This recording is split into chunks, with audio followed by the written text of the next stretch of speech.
El inventor de la primera cámara digital fue Kodak, fue la cámara de 1975, fue Steven Simpson el que la inventó. Bueno, vamos a intentar aclararnos para mí mismo, para que yo lo entienda y hacerlo fácil para que podamos entender lo importante que fue ese hecho histórico que se produjo a finales, si no quiero recordar, en diciembre del 1975.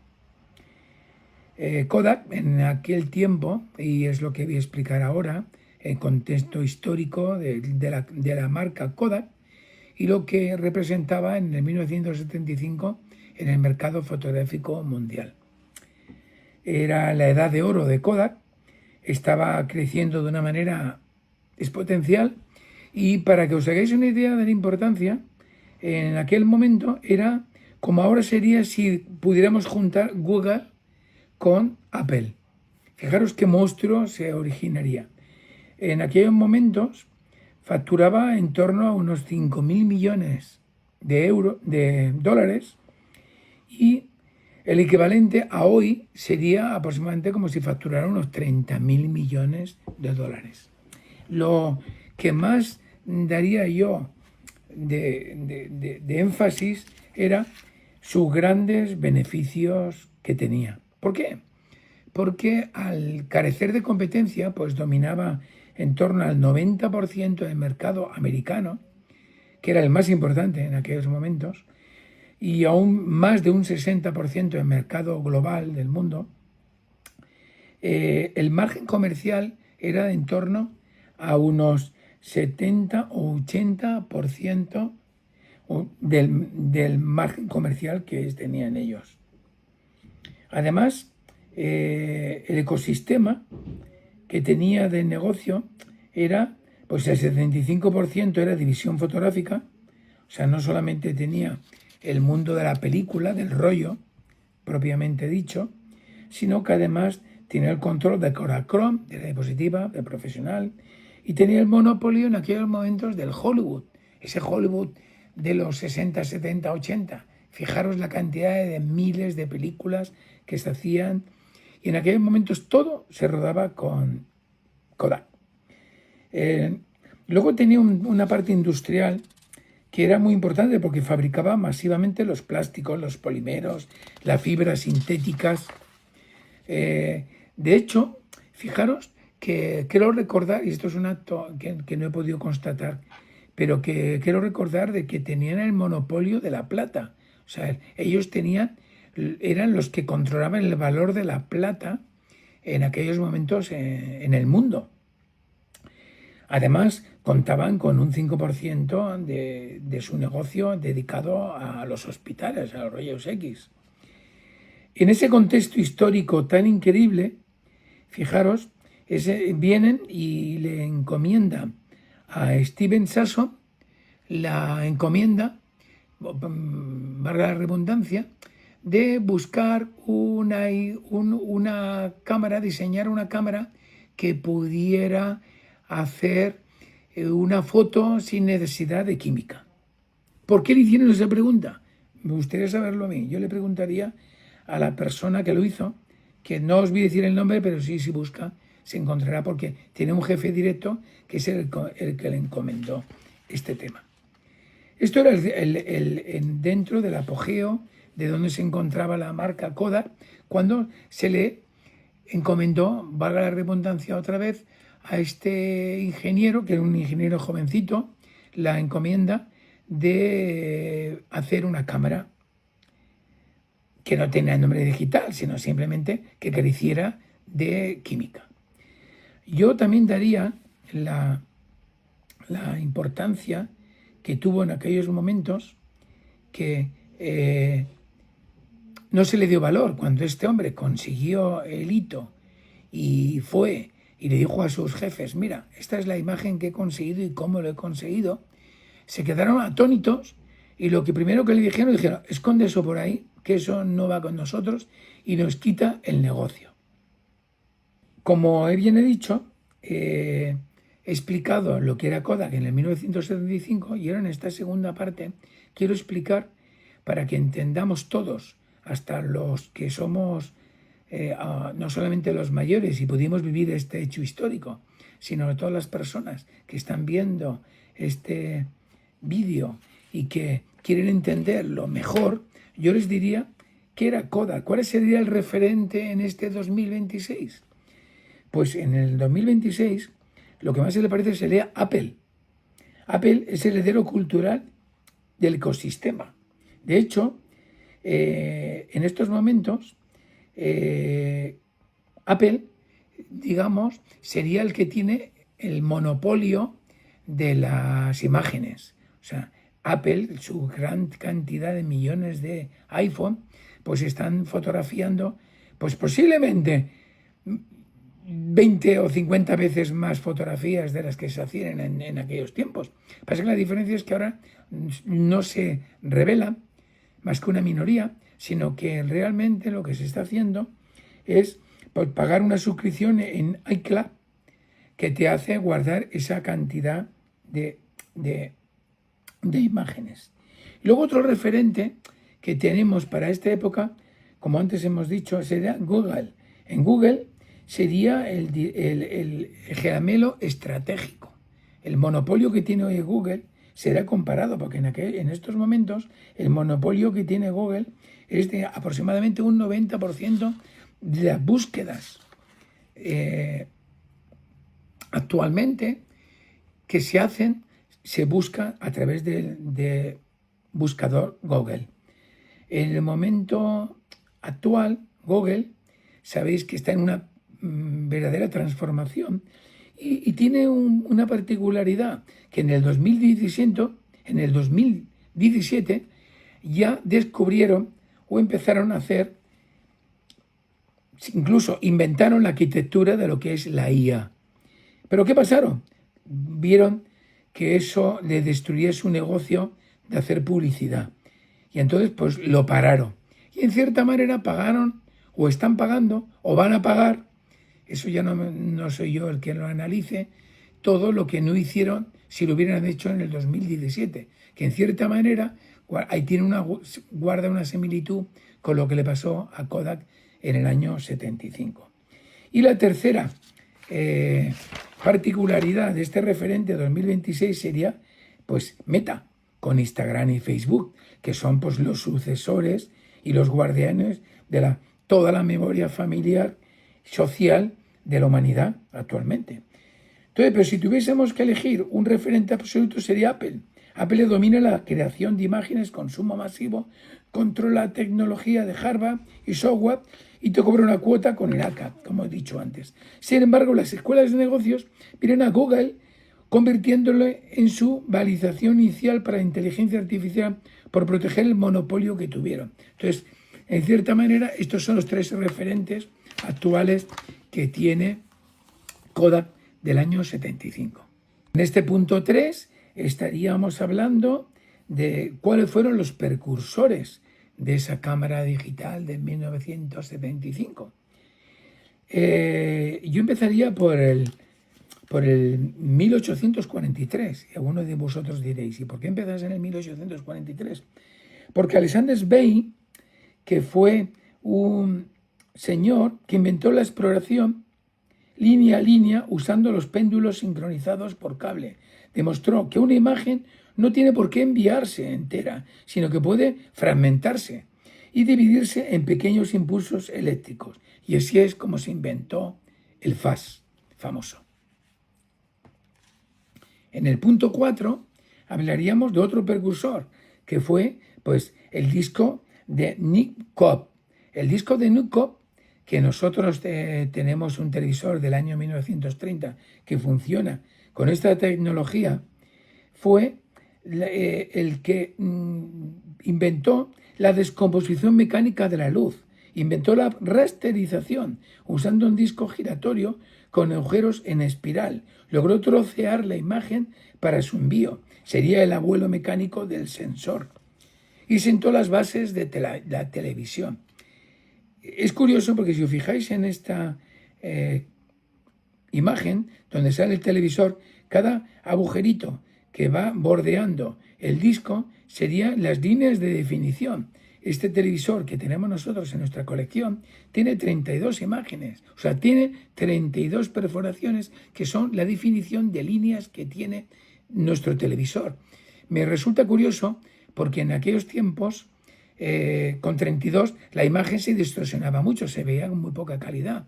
Y por eso el sistema PAL, por ejemplo, que era el sistema europeo, transmitía en 625 líneas, y el NTSC, que es el que se utilizó para la primera imagen digital, que luego hablaremos de Steven Simpson, la definición la daba en 520 líneas.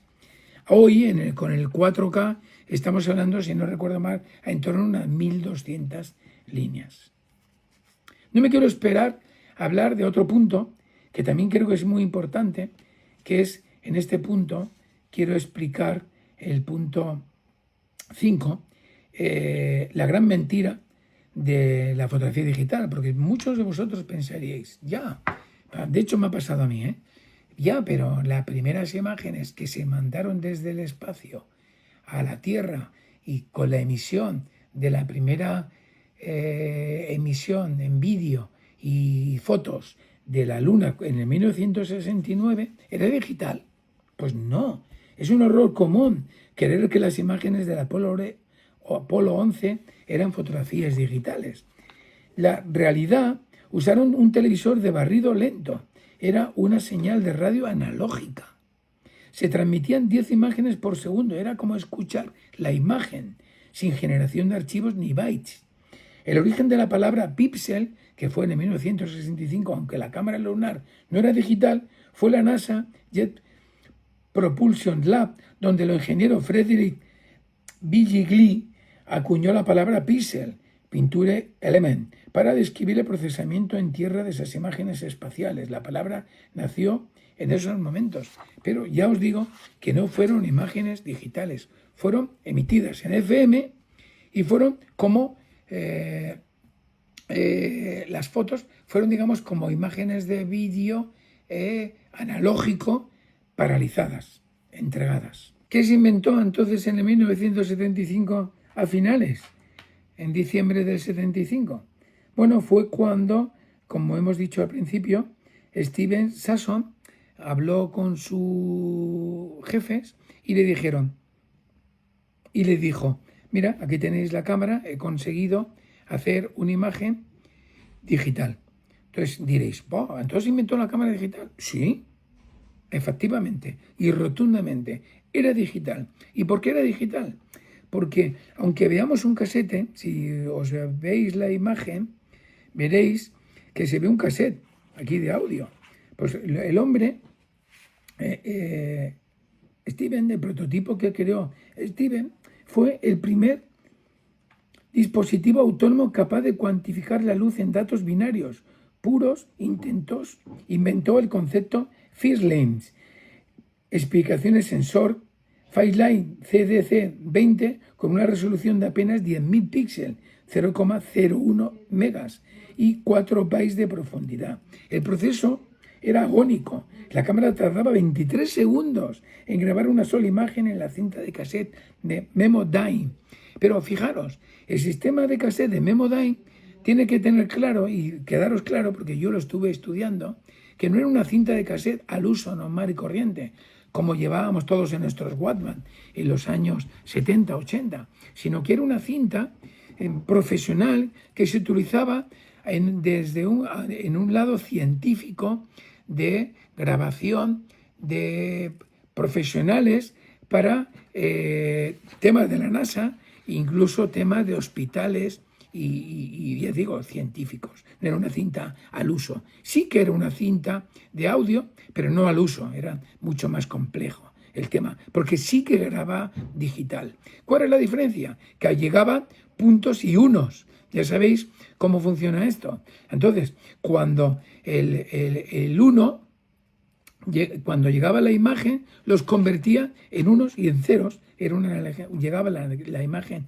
analógica. De hecho, el hombre, cuando cogió el Steven Simpson que utilizaba pues, restos de cámaras y en su almacén y en su sitio donde inventó esto, se utilizó pues desechos realmente, porque la óptica que utilizó era de una cámara de Super 8 XL, que había 3 variantes y de una de ellas sacó el objetivo. Ojo, que no era nada malo, porque tiene una luminosidad de 1.2 y era la medida es bastante aproximada de cómo era el CCD.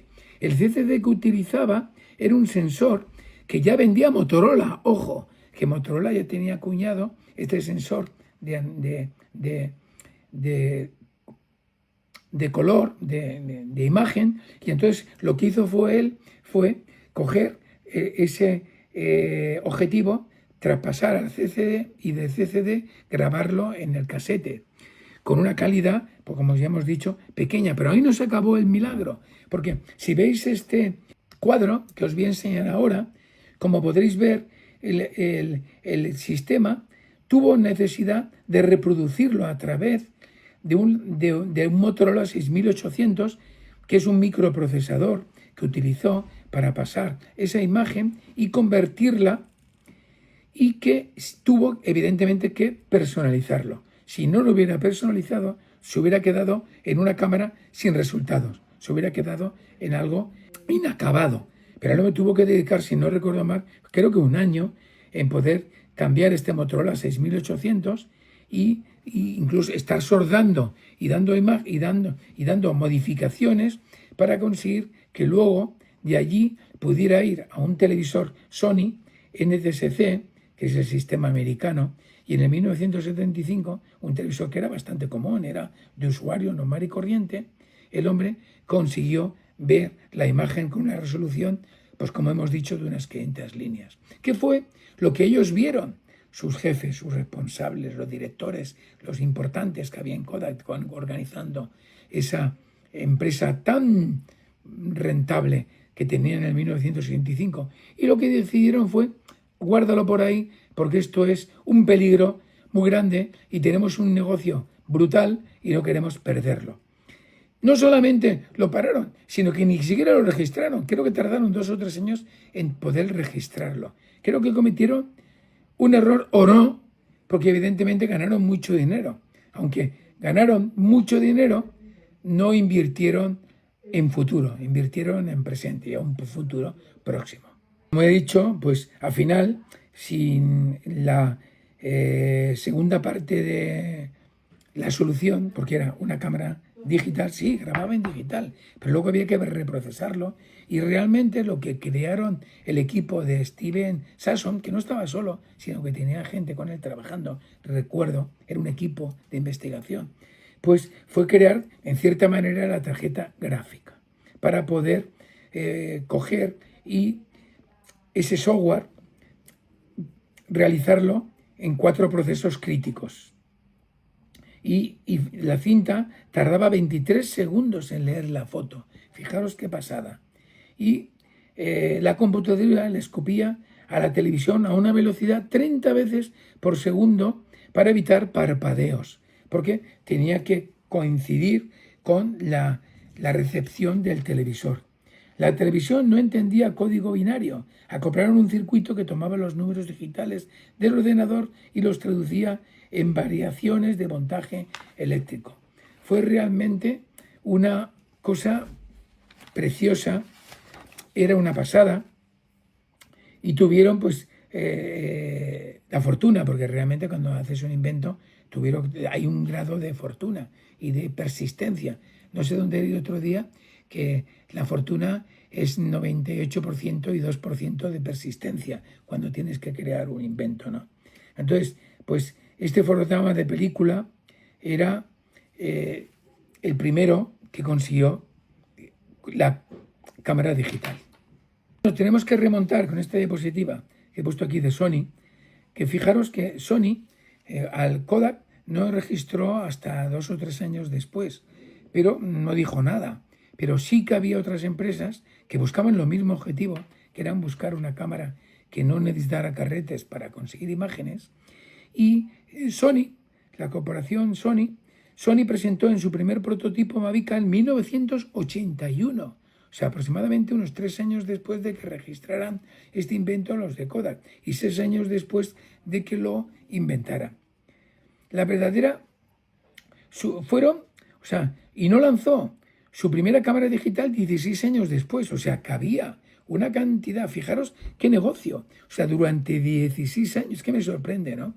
Que una empresa como Sony, que era un monstruo, se tirara 16 años lanzando cámaras que no eran digitales, conseguías la imagen, pero eran imagen con señal analógica. Repito, señal analógica, que es como decir televisión congelada, como si tú le hicieras hoy una foto a un televisor. Esa imagen no es digital, es analógica. Y durante 16 años estuvieron haciendo diferentes modelos de cámaras hasta conseguir en el 97 su primera cámara, que luego hablaremos más adelante, que sí que era completamente digital. Luego estamos hablando de la siguiente cámara, que es la Canon. Vamos a hablar de la Canon RC251, que, como he dicho, o sea, otras marcas como Canon, pues se dedicaron a hacer cámaras digitales, analógicas, perdóname. Y Canon, pues empezó ahí a utilizar la técnica del floppy disk de 2 pulgadas y no generaba archivos JPEG, no eran ceros ni unos, sí que era analógico. Las imágenes se podían verter en televisiones, pero no en ordenadores. Era como grabar la televisión congelada, como bien he dicho antes, ¿no? Y la señal era en FM, guardaba fotogramas congelados de televisión, como bien he dicho. Tenemos que ir al punto 7. Yo hablaría de la primera cámara digital comercial que realmente se sacó y que era de Logitech, que era la Photoman Dincam 1990. Fue una cámara que se vendía en los medios de... Yo me acuerdo de Logitech, de que se vendía en medios de tiendas de informática, que en aquellos años 90 había tiendas que se vendían ordenadores y que el medio que utilizaron para distribuir sus cámaras no fueron los fotográficos, como yo que estaba en ese sector, sino utilizaron medios, pues tiendas de informática, que yo diría que fueron. Y abandonó de la mecánica. Fue la primera cámara digital masiva en suprimir los disquetes magnéticos en favor de la memoria RAM interna. Especificaciones, fíjate, capturaba 32 fotografías en estricto blanco y negro, 256 niveles de gris. El gran riesgo era que cuando la cámara no se enganchaba, no se enchufaba o se desenchufaba, perdías todas las imágenes, tienes que estar a base de cables. Era una cámara muy sencillita y que se vendió, si no recuerdo mal, por unos $1.000, que a cambio en España se vendían en torno a unos 100.000 pesetas, que eran como unos 600 euros de ahora, ¿no? La comparativa, ¿no? Entonces, esta cámara sí que fue un hito, no tuvo mucho éxito en España, no sé si en el resto, sí, pero fue realmente el hito, el primero que se vendió. El modelo que tenemos nosotros es el blanco, que es segunda generación, el primero que se vendió era negro, ¿no? Punto 8, el punto 8 me gusta mucho porque el gran protagonista de este punto 8 es Barcelona, que es donde yo he estado viviendo muchos años. Y diréis, ¿cómo? No lo entendemos, ¿no? Sí, Barcelona es importante, porque todo esto se desarrolló en el año 92, lo que os voy a contar yo. Hasta en el año 92, las grandes compañías de información, las grandes agencias de información, que en el Barcelona iban con cámaras digitales, la DCS-1 de Nikon, iban con la base Kodak, cogían y iban con una mochila de 5 kilos, fijaros, para poder desarrollar y mandar unas fotos que eran bastante justillas, que de hecho el disco duro que llevaba esta maleta tenía solo 80 megas, 5 kilos de esto. Los periodistas, los fotógrafos, mejor dicho, tienen que ir desarrollando su labor con unas pedazo maletas de 5 kilos y con la cámara DCS de Kodak, de Nikon, perdón, 100. Esta cámara fue utilizada en la primera parte de las Olimpiadas y en la segunda parte de las Olimpiadas consiguieron, qué sitio más idóneo, ¿verdad? Qué bien, qué listos estuvieron estos de Nikon. Sino que en el mismo 92 fue donde se hicieron la exclusiva mundial y lanzaron la segunda versión, que es la DCS 200, y que ya era la primera cámara autónoma y portátil de calidad, de color, con una resolución bastante decente y que te permitía hacer fotos de 1,5 megas y el color era RGB y que consiguieron pues un éxito. El punto que os diría es que en España costaban 1.200.000 euros estas cámaras. Entonces, hoy en día es difícil de conseguir. La primera es difícil. Nosotros tenemos en nuestra colección, está la DCS 200, que es una cámara que se puede conseguir posiblemente en torno a 500 euros de segunda mano y que en su momento costaron 1.200.000 pesetas. Punto 9 es muy chula porque esta cámara es la Apple Queen Take 100 del año 1994. Tiene una particularidad increíble. ¿Sabéis cuál? Que estaba desarrollada, ensamblada y desarrollada absolutamente por Kodak. Y la pregunta que yo haría sería, ¿y por qué no la sacaron con la marca Kodak en aquellos años? Pues yo creo que por el mismo temor que tenían. En el año 94 todavía se revelaban en el mundo y se vendían pues cientos. Yo creo que en este año estarían en 600 o 700 millones de carretes. El secreto del logotipo es que lo escondieron. Y aunque el otro día estuve oyendo de que se llegaron a vender algunas cámaras con marca Kodak, pero era un mercado muy pequeñito y muy diminuto que ni siquiera me había enterado yo, pero tuve que decir un compañero, ¿no? Entonces, Apple se llevó toda la gloria y todo el beneficio. Era una cámara revolucionaria porque fue la primera con ofrecer resolución VGA de 24 bytes y que costaba menos de $1.000. Y la particularidad principal que era a todo color ya, ¿no? Era una cámara que tuvo una importancia importante en el desarrollo del digital en el 1994-95. El punto 10 es importante resaltarlo porque fue pues, en el año 1997 la Sony Mavic FD5, que podéis ver aquí en la diapositiva. Además podéis ver el vídeo que vamos a poner aquí ahora para que veáis, porque es que es muy divertido. ¿Sabéis por qué? Porque sí, fue realmente importante, porque con un disco de 3,5 normal y corriente, eso es lo que consiguió Sony, con una cámara muy cómoda, que podías abrir y coger un disco de 3,5 que todos teníamos en casa, ordenadores con un disquetes de 3,5 de nuestros PCs, podías sacar directamente el disco de 3,5 y colocarlo en tu ordenador. Entonces yo creo que fue realmente innovador y fue revolucionario. La cámara tardaron 16 años en fabricarla y generaba esas imágenes por fin JPEG, comprimidas apenas y con una resolución de 0,03 megapíxeles. Las facilidades de uso era, pues como hemos dicho, que permitía transferir los datos de cualquier ordenador sin requerir cables, ni drive, nada. Fue súper cómoda. De hecho, salieron un montón de modelos.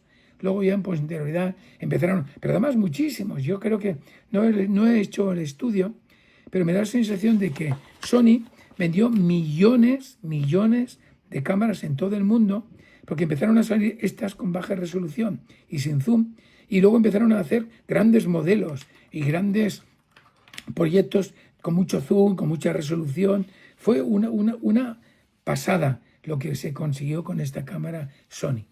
Y el punto 11, y con el que acabamos pues esta pequeña charla, espero que os haya gustado, pues era el punto de cómo en el año 2000, como hemos dicho, en el año 2000, que fue un año importante porque fue el cambio de milenio, fue el año de que todos esperábamos en 1999 que en el año 2000 se cayera todo el sistema, la noche del 2000 fuera algo revolucionario por cambiar de dígitos, ya eso es otra historia más adelante, pues como ya vendíamos a nivel usuario pues un reloj, como podéis ver este Casio, este monstruo también de la industria, cómo consiguió miniaturización extrema, condensó todo el proceso fotográfico, sensor, digitalizador, memoria y pantalla LCD desde un reloj de pulsera pequeñito.